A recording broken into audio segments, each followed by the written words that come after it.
Hello everyone, it's Naoki here. In this video, I want to show you how to set the same text and object onto every page at once in Adobe InDesign instead of copy and paste every time. Let's get started.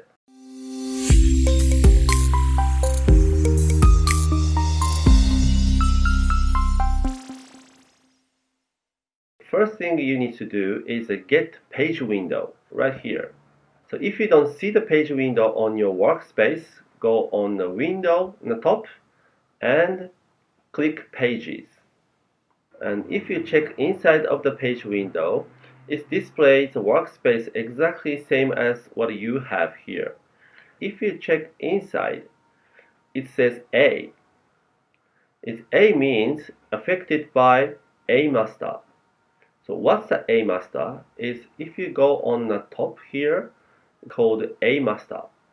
If you double click A master, then you got another window here. It's different from before. Before you had 10 pages, but this time only 2 pages.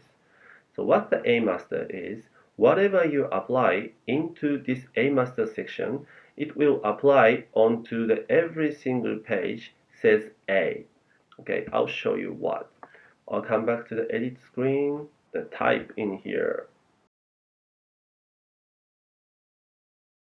Then back to the page window, and if I double click any pages, we are back to the normal page. So if I just zoom out a little bit, that word applied every single page. Then go back to the A master and apply the thing onto the other side. Then come back to the normal page again, double click any pages. Then okay, apply to every pages. This is not only the text, but also the object as well. So if I back to the A master again,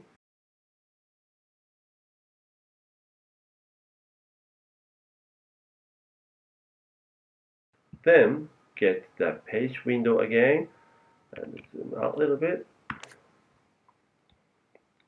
That. Lastly, I want to show you is maybe some page you don't want to apply this A master, such as the cover page like this. So in this case, you just grab the none section, then drop onto here, right? Same as here. That will be the back cover. You don't want to apply that A master. Grab the none and drop on here. Then will be gone. So if you check the normal page, double click, the back cover doesn't have that A master effect. So this is how to set the same text and object onto every page at once in Adobe InDesign. Thanks for watching. See you next time.